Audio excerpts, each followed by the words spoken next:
Hi అండి అందరికీ. ఈరోజు అయితే నేను హెయిర్ ఆయిల్ తయారు చేస్తున్నానండి. మామూలుగా కొబ్బరి నూనె ఉంటుంది కదా, కొబ్బరి నూనెని ప్రిపేర్ చేసుకుంటున్నాను. నేను ఎప్పుడు ఇదే వాడతాను. పనిలో పని మీకు కూడా చూపిద్దామనేసి. చూడండి, ఇది గిన్నె నల్లగా ఉంది. ఇది ఐరన్ కడాయి. ఐరన్ కడాయిలో ఎప్పుడు ఈ నూనె కోసమే వాడతాను, లేకపోతే హెన్నా కోసమే వాడతాను. దీన్ని సపరేట్ పక్కకు పెడతాను. ఫస్ట్ అయితే నేను 150 గ్రామ్స్ ఆముదం నూనె పోసాను. చూడండి, ఇందులో ఏమేమి వేస్తాను అదే క్లియర్గా చూడండి. మీకు ఎవరైనా అవైలబుల్ ఉంటే చేసుకోండి, చాలా బాగుంటుంది. ఇప్పుడు ఈ నూనె చూపిస్తున్నాను చూడండి. ఇది నేను కొబ్బరి ముక్కలు ఎండబెట్టి పట్టించిన ఆయిల్ అన్నమాట. నేను ఎప్పుడు ఇలాగే చేస్తాను. పట్టించి ఒకరోజు పక్కకు పెడితే దీంట్లో ఉన్న గస అంతా కిందికి వెళ్ళిపోతుంది. ఒకరోజు స్టోర్ చేసిందనమాట. తర్వాత కీలని కాగబెడతాను అనమాట. ఇప్పుడైతే 1 కేజీ అంతవరకు అయితే నేను ఆముదం నూనెలో కలిపేస్తున్నాను.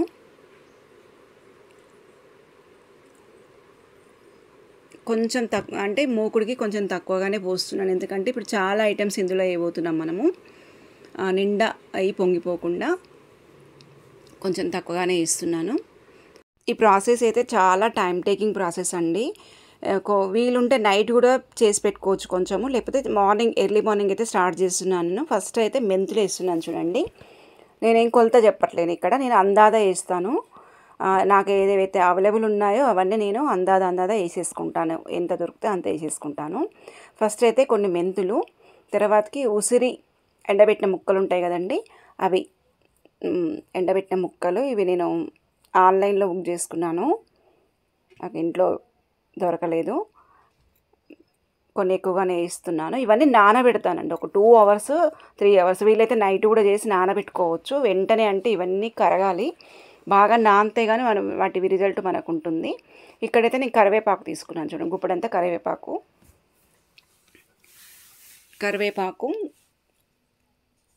మనకు మందార పువ్వులు ఉంటాయి కదండి, మందార పువ్వులు కింద కాడలు తీసేసి పెట్టుకున్నటువంటి మందార పువ్వులు, ఎన్ని వీలుంటే అన్ని, నాకు నూనెకు తగ్గినట్టుగా మందార పువ్వులు.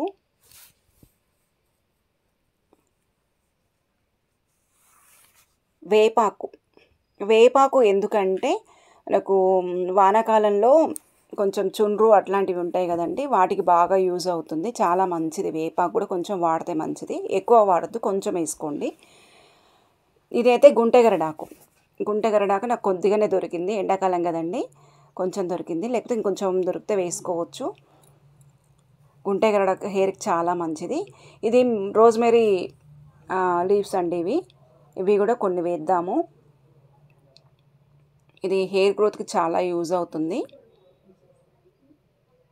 ఇవన్నీ కూడా నేను ఒక 6-7 ఇయర్స్ నుంచి ఇదే మూకుల్లో ఇలాగే ప్రాసెస్ చేసి ఆయిల్ రెడీ చేసి పెట్టుకుంటానండి. ఎప్పుడు అయిపోతే అప్పుడు నేను ఈ ప్రాసెస్ చేసుకొని పెట్టుకుంటాను.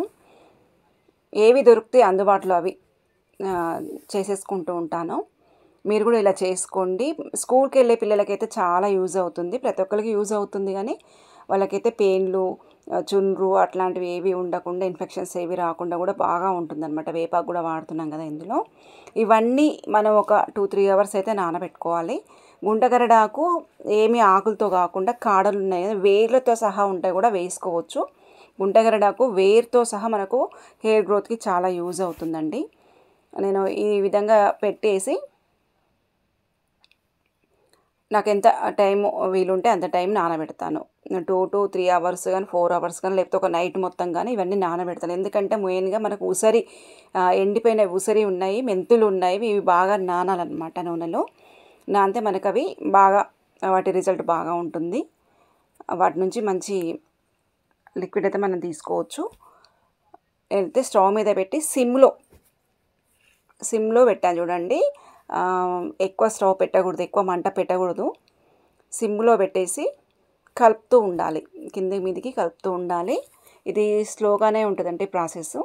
ఈ విధంగా ఎన్ని ఉన్నాయి చూడండి. ఇప్పుడు ఇవన్నీ వేసిన తర్వాతకి ఇప్పుడు పొంగకుండా మనం దగ్గరుండి సిమ్లో పెట్టి నిదానంగా చేసుకోవాలి. అందుకే టైం టేకింగ్ ప్రాసెస్ అని చెప్పాను. కానీ రిజల్ట్ మాత్రం చాలా బాగుంటుందండి. హెయిర్ గ్రోత్కి కానీ సిల్కీగా ఉంటుంది, ఇన్ఫెక్షన్స్ రాకుండా హెయిర్కి ఉంటుందండి.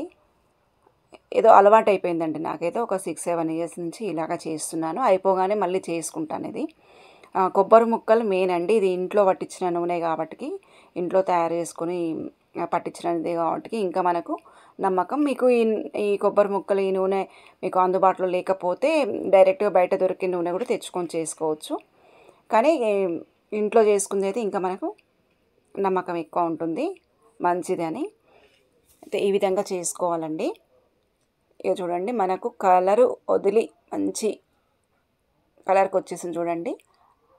మనం వేసిన వాటి అన్ని కలరు వదిలి నీట్గా మనకు కలర్ చేంజ్ అయింది. ఆయిల్ మంచి స్మెల్ కూడా వస్తుంది.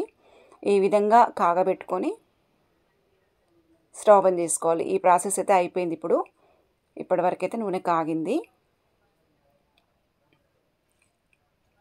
ఇప్పుడు స్టవ్ బంద్ చేసుకొని అలాగే వేడి తగ్గేంత వరకు కూడా మనం అట్లా పక్కకు పెట్టేసుకోవాలి. తర్వాతకి ఒక కాటన్ క్లాత్ తీసుకొని, జాలి తీసుకొని ఈ విధంగా నూనెని గట్టిగా పిండి వడగట్టుకొని